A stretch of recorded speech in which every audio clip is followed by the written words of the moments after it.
بسم اللہ الرحمن الرحیم۔ السلام علیکم، کیسے ہیں آپ سب؟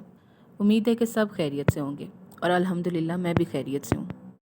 آج میں بہت لمبے عرصے کے بعد ریکارڈنگ کرنے جا رہی ہوں اور مجھے امید ہے کہ میں ریکارڈنگ انشاءاللہ ریگولر کرتی رہوں گی۔ ایک آپ نے سب سے بڑی پہلی بات میں آپ کو بات شروع کرنے سے پہلے بتا دیتی ہوں کہ ایک آپ نے ہمارا گھر جو ہے روڈ کے اوپر ہے، تقریباً روڈ کے ساتھ ہے، تو یہ ٹریفک کی آوازیں آپ کو آئیں گی۔ پیچھے سے ہیٹر، گیس جو ہے، سردی ہے اور ہیٹر چلایا ہوا ہے، تو یہ ہے کہ کبھی گیس کم زیادہ ہوتی ہے تو وہ تھوڑا سا اس کی آواز آپ کو آئے گی۔ پھر ہمارے گھر کے ساتھ ایک پتہ نہیں پلازا بن رہا ہے، کیا شاپس بن رہی ہیں، تو ان کی مشینوں کی آوازیں آئیں گی، کوئی ٹھک ٹھک کی آوازیں آئیں گی، اور ان چیزوں کا آپ نے اگنور کرنا ہے۔ اور پھر اس کے بعد آگے بات یہ ہے کہ اب جو ہے ٹائم شکر الحمدللہ مینیج ہونے لگا ہے، ہر چیز مطلب میں مینیج کر لیتی ہوں۔ ٹائم تھوڑا سا لگتا ہے، پچھلے والے گھر میں اور روٹین تھی، اس والے گھر میں اور روٹین ہے۔ کوشش بھی کی ہے اور مینیج بھی اب ہونے لگا ہے، اور اس لیے پھر میں نے سوچا کہ اب انشاءاللہ جو میں نے آپ لوگ سے ایک کمٹمنٹ کی تھی کہ میں انشاءاللہ ضرور پڑھوں گی، ریکارڈنگ کروں گی، تو میں اب ریکارڈنگ شروع کر دیتی ہوں۔ ابھی جو بک ہے وہ عشق کا شین ہی ہے یقیناً، کیونکہ یہ بہت لمبی بک ہے اور مجھے دل ہے کہ ہمارے چینل پہ اس کی 6 کی 6 جلدیں ہوں۔ ہنسنا نہیں ہے، انشاءاللہ میں پوری کوشش کروں گی، کیونکہ مجھے بھی یہ ناول بہت اچھا لگتا ہے، اور میں نے ابھی تک صرف اس کی پہلی جلد وہ بھی سنی تھی۔ PFFB ہے ایک پاکستان میں ادارہ، ان کی میں نے سنی تھی، بہت اچھی انہوں نے بھی پڑھی تھی۔ باقی اس کے آگے پھر میں نے نہ پڑھی تھی نہ سنی تھی، تو مجھے انشاءاللہ دل ہے کہ میں اس کی ایک لمبی ساری سیریز ہو اور اس میں 6 کی 6 اس کی جلدیں ہوں۔ باقی بھی آپ لوگ فرمائش کر سکتے ہیں، فرمائش بھی، اور بتا بھی سکتے ہیں کہ یہ والا بھی پڑھ سکتے ہیں، یہ بھی، ان کو بھی پھر ہم مینیج کریں گے کہ اس طرح سے کر لیتے ہیں، کوئی ٹائم نکالیں گے، کسی دن وہ، کسی دن یہ۔ لیکن اس کا یہ ہوگا کہ مجھے جب ٹائم ملے گا میں اس کی ریکارڈنگ کر لیتی ہوتی ہوں، کروں گی اور کر لیتی ہوتی ہوں، اور پھر اس کے بعد آپ کو ہو سکتا ہے کہ ویک میں ایک بار گھنٹے کی ایپیسوڈ آ جائے، اور کبھی ہو سکتا ہے کہ اس سے تھوڑی سی چھوٹی ہو جائے، تو یا ہو سکتا ہے کہ 2-3 دن بعد آ جائے، جیسے ہی مجھے جس طرح سے مجھے ٹائم ملے گا انشاءاللہ میں کروں گی۔ باقی اب آپ نے بھی دعا کرنی ہے کہ میں اس پہ قائم دائم رہوں اور مجھے ٹائم بھی ملے، مجھے مینیج بھی میں کر سکوں سب چیزوں کو، تاکہ کسی کو نہ میرے سے پریشانی ہو، نہ مجھے کسی سے ہو، اور میں یہ اپنا جو مجھے شوق بھی ہے اس کا، ریکارڈنگ کرنے کا، کہ آپ لوگ سنتے ہیں اتنے شوق سے۔ مجھے اصل میں جو میری بہن نایاب ہیں، حدید سعید کی امی، ان کی آئی سائٹ بہت زیادہ ویک تھی، تو وہ میرے سے بک سنتی ہوتی تھی، تو اس کے بعد اب مجھے اتنا مطلب مجھے سنانے میں زیادہ مزہ آتا ہے۔ مجھے خود بک اتنی ریڈنگ کرنے کا اتنا شوق نہیں ہے، لیکن مجھے جب کوئی مجھے لگ رہا ہوتا ہے نا کہ یہ سن رہا ہے، آپ لوگ سن رہے ہوتے ہیں، تو مجھے اس میں مزہ آتا ہے۔ باقی جو ہے باقی یہ ہے کہ اب ریکارڈنگ شروع کرتے ہیں، کیونکہ وقت کی کمی ہے اور پڑھنا بہت زیادہ ہے۔ اور ہاں، ایک کام آپ لوگ نے اور کرنا ہے کہ چینل کو سبسکرائب کرنا ہے، جو نئے لوگ ہیں ان کو ویلکم بھی ہے، اور لائک بھی ضرور کرنا ہے اگر آپ کو پسند آتا ہے تو۔ اوتار سنگھ نے اس بات میں سر ہلا دیا، اور جب تک میں نہ جا سکوں تم ہر روز پوجا کرتے رہو گے؟ جی ماتا جی۔ اوتار سنگھ اکیلا ہی پوجا کے کمرے میں جانے لگا۔ ایک دن اس نے بھگوان کے سامنے رکھے پرشاد پر ایک مکھی کو منڈلاتے دیکھا۔ وہ کبھی کسی پھل پر بیٹھتی تو کبھی مٹھائی پر۔ اوتار سنگھ کو گھن آنے لگی۔ اس نے ہاتھ ہلا کر مکھی کو اڑایا، مگر اگلے ہی پل وہ پھر وہاں آ بیٹھی۔ اوتار سنگھ نے اسے پھر اڑایا، مگر وہ پھر یہی ہوا۔ ذرا دیر میں وہ عاجز آ گیا، بری طرح سے جھنجھلانے لگا۔ ایک اتنی سی مکھی پر اس کا بس نہیں چل رہا، اور ماسٹر جی کہتے ہیں کہ منش میں بڑی شکتی ہے، دنیا کی ہر مخلوق سے زیادہ۔ وہ عاجز آ گیا تو اس نے ہاتھ جوڑ کر بھگوان سے کہا، بھگوان، اس بدتمیز مکھی کو شراب دیجیے، یہ آپ کے پرشاد کو گندا کر رہی ہے۔ لیکن بھگوان کب جواب دیتا ہے؟ اوتار سنگھ نے اب مکھی کو مارنے کی کوشش کی۔ اس کی جھنجھلاہٹ بڑھتی جا رہی تھی۔ کیسے بھگوان ہو، تم تو بولتے ہی نہیں، اس مکھی کو شراب دو نا، ماتا جی کہتے ہیں تم بدتمیزی کرنے والوں کو شراب دیتے ہو، یہ مکھی تمہارا پرشاد گندا کر رہی ہے، ماتا جی کہتی ہیں کوئی بدتمیزی کرے تو تم اسے بہت برا شراب دیتے ہو۔ اس نے ہاتھ روک لیا۔ اب وہ منتظر تھا کہ بھگوان مکھی کو شراب دے گا، لیکن بدبخت مکھی اسی طرح پرساد پر دندناتی رہی، بلکہ وہ بار بار بھگوان کی مورتی پر بھی جگہ جگہ بیٹھ رہی تھی۔ تم کچھ بھی نہیں کر سکتے، اوتار سنگھ نے جھنجھلا کر کہا۔ بولتے بھی نہیں، اپنے پرساد کی حفاظت بھی نہیں کر سکتے، تو دنیا کا نظام کیسے چلاتے ہو؟ اب کہ اوتار سنگھ نے وہیں رکھی گیتا اٹھائی اور مکھی کے در پر ہو گیا۔ مگر مکھی بہت پھرتیلی، بہت شریر تھی۔ ایک بار جو بھگوان کی مورتی پر بیٹھی تو اس نے گیتا سے اسے مارا، مگر مکھی تو اڑ گئی، گیتا بھگوان کے منہ پر لگی، مورتی الٹ کر گر گئی۔ اوتار سنگھ پر تو لرزہ چڑھ گیا، اس کے ذہن میں بس ایک خوف تھا، اب بھگوان اسے شراب دے گا۔ کئی منٹ گزر گئے اور کچھ نہیں ہوا تو اس کا خوف کم ہونے لگا۔ اس نے سوچا کہ اس نے تو جان بوجھ کر بدتمیزی نہیں کی تھی، جبکہ مکھی تو دانستہ بدتمیزی کر رہی تھی، اور بھگوان نے اسے شراب نہیں دیا تو مجھے کیوں دے گا؟ بلکہ سچ تو یہ ہے کہ وہ شاید کسی کو شراب دے ہی نہیں سکتا۔ چند روز بعد ایک اور واقعہ ہوا۔ اس بار بدتمیزی کرنے والا ایک چوہا تھا۔ اوتار سنگھ نے اس سے کوئی تغرض نہیں کیا، بس پوجا بھول کر چپ چاپ تماشا دیکھتا رہا۔ چوہے نے پرساد میں سے من پسند چیزیں اٹھائی اور اس کے بعد اس نے گستاخی کی حد کر دی۔ وہ براہ راست بھگوان سے بدتمیزی کرنے لگا۔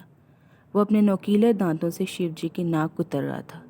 غیظ و غضب والے، قہر کے دیوتا، بادشاہی کے دیوتا شیو جی کی ناک۔ شیو جی کے بارے میں اس نے بہت کچھ سن رکھا تھا۔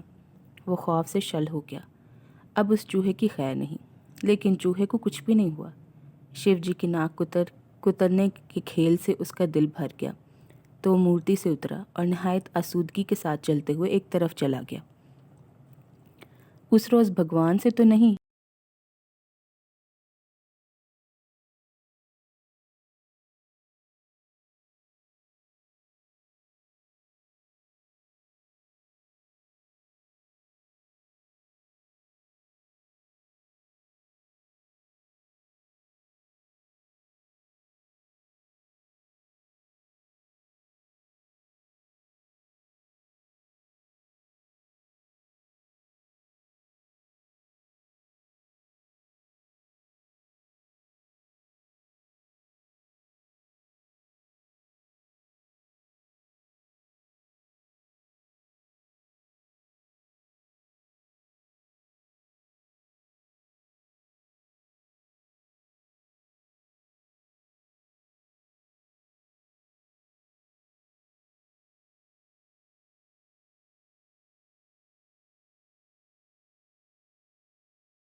اور انہیں پیار کرتا، وہ بھی جواب میں سے پیار کرتی، مگر پچھلے ایک ہفتے میں اسے احساس ہونے لگا تھا کہ اب ان میں اسے پیار کرنے کی طاقت نہیں رہی۔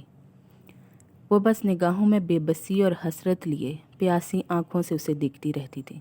اسے ڈر لگتا تھا، مگر شعور کی سطح پر نہیں، وہ لاشعور میں تھا۔ تو اب کیا ہوگا پتا جی؟ اس نے متحوش لہجے میں پوچھا۔ کچھ نہیں ہو سکتا پتر، جو بھگوان کی اچھا۔ ٹھاکر اوتار سنگھ نے اداسی سے کہا، پھر ذرا ٹھہر کر بولے، تم تو روز پوجا کرتے ہو، بھگوان سے پرارتھنا کرو کہ تمہاری ماتا جی اچھی ہو جائیں۔ اگلے روز اوتار سنگھ پوجا کے لیے گیا تو بھگوان کے لیے عقیدت سے بھرا تھا۔ اس نے ہاتھ جوڑ کر بھگوان سے پرارتھنا کی تو اس کی آنکھوں میں آنسو تھے اور آواز لرز رہی تھی۔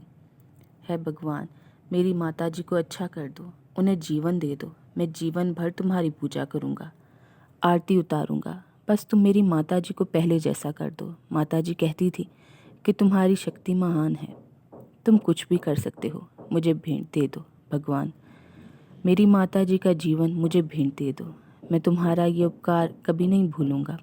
وہ پوجا کے کمرے سے نکلا تو بہت پر یقین تھا، اسے اعتماد تھا کہ بھگوان نے اس کی سن بھی لی ہے اور مان بھی لی ہے۔ اس وقت تک ڈوبتے کو تنکے کا سہارا والا محاورہ اس کی سمجھ میں نہیں آیا تھا۔ وہ نہیں جانتا تھا کہ بحران میں آدمی کسی موہوم سہارے سے بھی آس لگا لیتا ہے۔ وہ اپنے تمام شکوک و شبہات بھول گیا تھا۔ اس نے بھگوان سے کھرے من کے ساتھ لو لگائی تھی۔ اس روز ماسٹر جی نے پڑھانے سے انکار کر دیا۔ آج چھٹی ہے چھوٹے ٹھاکر، آپ اپنی ماتا جی کے پاس جائیں۔ اوتار سنگھ کا دل ہولنے لگا۔ وہ اس کمرے میں چلا گیا جو شروع ہی سے اس کا اور ماتا جی کا تھا۔ دروازے پر پہنچا ہی تھا کہ ٹھاکر جی باہر آئے۔ اسے دیکھتے ہی انہوں نے کہا، میں تمہیں ہی بلانے کے لیے آ رہا تھا۔ جی پتا جی، خیر تو ہے؟ اوتار سنگھ نے گھبرا کر پوچھا۔ نہیں پتر، تمہاری ماتا جی کی حالت بہت خراب ہے، نہ کچھ بول رہی ہیں نہ کسی کو پہچان رہی ہیں، چلو تم ان سے مل لو۔ اوتار سنگھ ماں کے پاس چلا گیا۔ ایک پنڈت بیٹھا بلند آواز میں اشلوک پڑھ رہا تھا۔ ٹھاکرانی کی آنکھیں کھلی ہوئی تھیں لیکن بے نور لگ رہی تھی۔ لگتا تھا اسے کچھ نظر نہیں آ رہا۔ اوتار سنگھ نے اس کا ہاتھ اپنے ہاتھ میں لیا۔ وہ برف کی طرح سرد تھی۔ ماتا جی مجھے دیکھیں، یہ میں ہوں اوتار سنگھ۔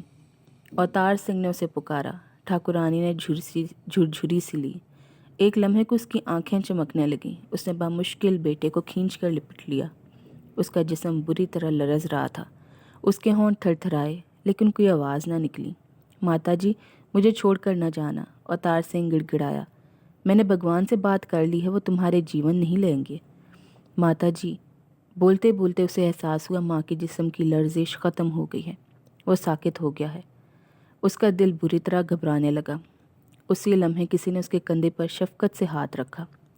اٹھو چھوٹے ٹھاکر، تمہاری ماتا جی جا چکی ہیں۔ یہ ٹھاکر جی کی آواز تھی۔ اوتار سنگھ ہٹا اور اس نے ماں کے چہرے کو دیکھا۔ اسے یقین نہیں آ رہا تھا کہ وہ مر چکی ہے۔ پھر ٹھاکر نے اسے لپٹ لیا اور وہ پھوٹ پھوٹ کر رونے لگا۔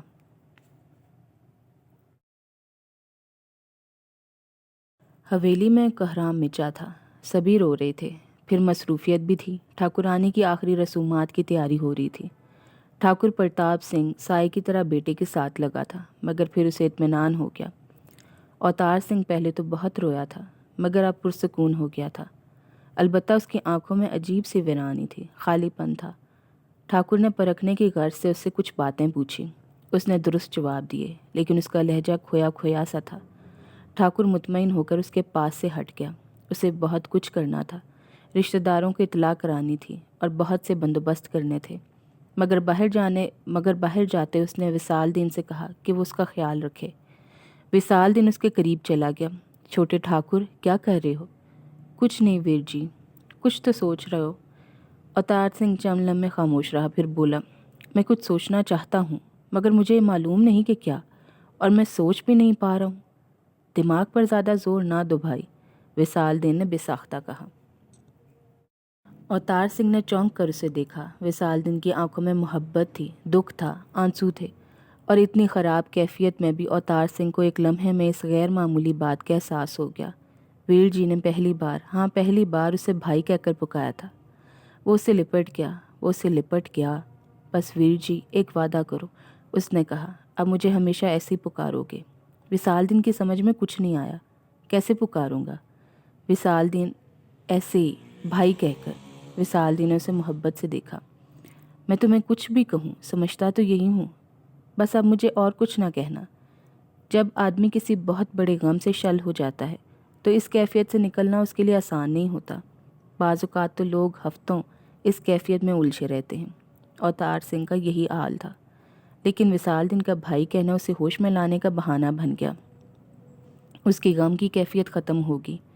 اس کے ساتھ ہی اس کی سمجھ میں آ گیا کہ وہ کیا سوچنا، کیا کرنا چاہ رہا تھا، اور ایک لمحے میں غصہ اس کے اندر یوں امنڈ آیا کہ وہ تھر تھرانے لگا اور کانپنے لگا۔ وصال دین اس کی تبدیلی دیکھ کر گھبرا گیا۔ کیا ہوا بھائی؟ کچھ نہیں ویر جی، ایک ضروری کام یاد آ گیا ہے، ابھی آتا ہوں۔ یہ کہہ کر اوتار سنگھ کمرے سے نکل گیا۔ وصال دین کو یہ خیال تھا کہ بڑے ٹھاکر جی اس کا خیال رکھنے کو کہہ کر گئے ہیں، چنانچہ اس کے پیچھے پیچھے چلا، لیکن اسے پوجا کے کمرے میں جاتے دیکھ کر اس کے قدم رک گئے۔ وہ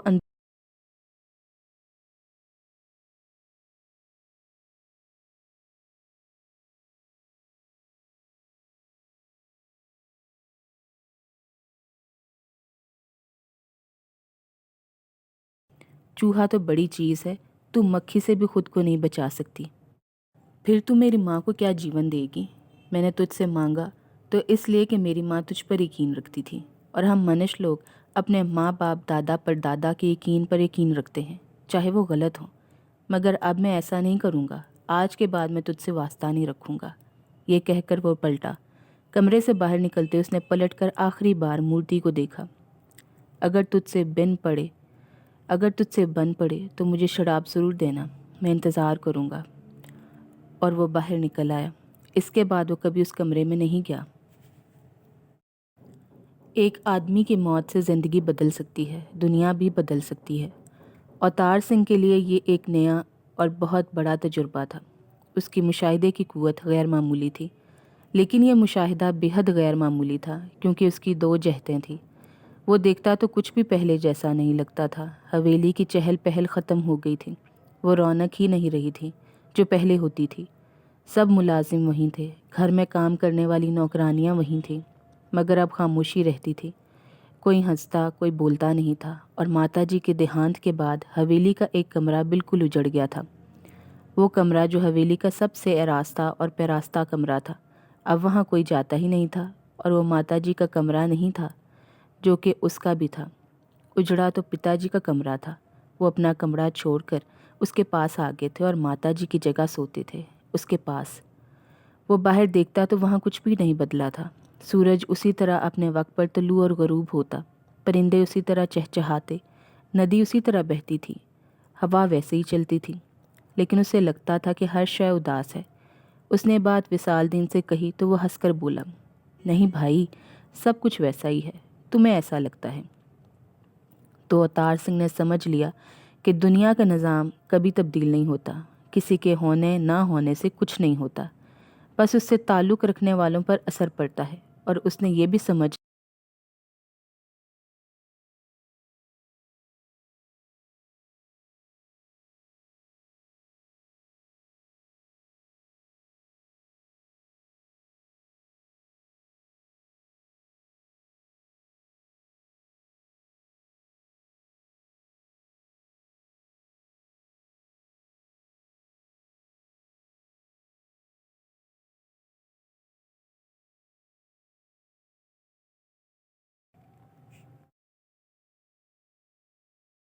پھر اس نے دیکھا کہ دھیرے دھیرے حویلی کی رونق بحال ہو رہی ہے، نوکروں اور داسیوں کے ہونٹوں پر مسکراہٹ آنے لگی ہے، وہ ہنستے بولنے لگے ہیں، لیکن سامنے آ جائے تو ایک دم چپ ہو جاتے ہیں، لگتا ہے خود کو مجرم سمجھ رہے ہیں۔ اسے عجیب سا لگا، مگر کچھ عرصے بعد خود اس میں بھی تبدیلی آئی۔ وہ ہنسنے بولنے مسکرانے لگا۔ تو یہ یوں ہے، اس نے سوچا، تعلق رکھنے والے بھی مرنے والے کو بھول جاتے ہیں۔ ابتدا میں یہ سوچنا اسے برا لگا۔ اس نے سوچا، آدمی کتنا بے وفا ہوتا ہے، اور میں کتنا بے وفا ہوں کہ محبت کرنے والی، خیال رکھنے والی ماں کو بھول رہا ہوں۔ اس احساس جرم کے تحت اس نے خود پر سوگواری طاری کرنے کی کوشش شروع کر دی۔ اس نے پوجا تو چھوڑ دی تھی، لیکن آکاش پر بیٹھے بھگوان کو وہ پہلے سے زیادہ ماننے لگا تھا۔ ماتا جی کے دیہانت کے بعد اس نے اس پر بہت سوچا، اور بات سمجھ میں آتی تھی۔ وہ تو مہانوں کا مہان تھا جو دنیا کا نظام چلا رہا تھا، تو وہ بے جان مورتی نہیں ہو سکتا جو اپنے پرشاد پر بیٹھنے والی مکھی کو بھی نہ اڑا سکے، کسی گستاخ چوہے کو سزا بھی نہ دے سکے، بلکہ وہ مورتی بھی اس کی نہیں ہو سکتی۔ وہ اس طرح اپنی بےزتی کیوں کرائے گا جبکہ سب سے زیادہ عزت اسی کا حق ہے؟ اور یہ طے ہے کہ عبادت کی بنیاد خوف ہے، اور سب سے بڑا خوف ہمیشہ نامعلوم کا ہوتا ہے۔ جان لیا، سمجھ لیا تو رفتہ رفتہ خوف ختم، سامنے آ گئے تو خوف ختم۔ تو وہ مہانوں کی مہان ہستی جس نے سب کچھ بنایا ہے، یہ کیوں چاہے گی کہ کسی کے سامنے آئے اور اس کا خوف ختم ہو؟ وہ یہ کیوں چاہے گا کہ انسان اسے دیکھے، اس کی مورت بنائے، اور حقیر جانور بھی اس کی توہین کرے؟ تو یہ مورتی انسان کی اختراع ہے، اور وہ لوگ بے وقوف اور نہایت درجے کے جاہل ہی ہو سکتے ہیں جو مکھی اور چوہے کے ہاتھوں اس مورت کا اپمان ہوتے دیکھیں اور پھر بھی اس کی پوجا کرتے رہیں۔ ان سے بہتر تو وہ جانور ہیں جو مورت کا اپمان کرتے ہیں۔ چوہے کو دیکھو،